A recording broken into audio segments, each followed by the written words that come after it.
In Parshas Teitzie, it has the verse that says, Lo tata'ev Edomi ki achichahu. Do not despise the Edomite, for he's your brother.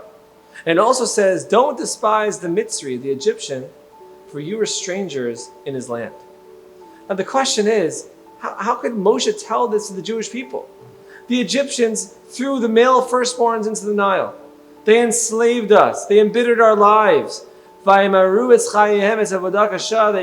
embittered us with this harsh avodah, this harsh work. And we're not supposed to despise them?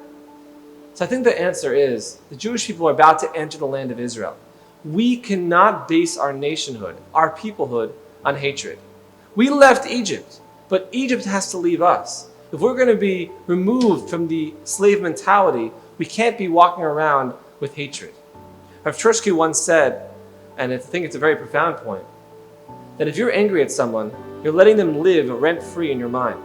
In order to be a free person, you can't be walking around with hatred.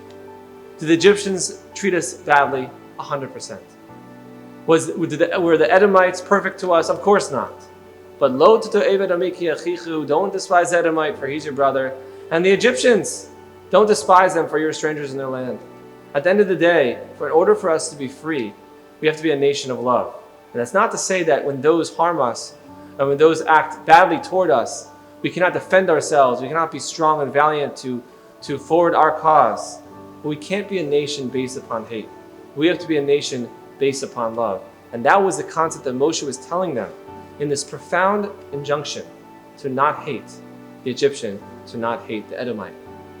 May we as well, as we're approaching this time of Yom Norayim, the high holidays, when we think in ourselves, in our own minds, are we holding on to hatred?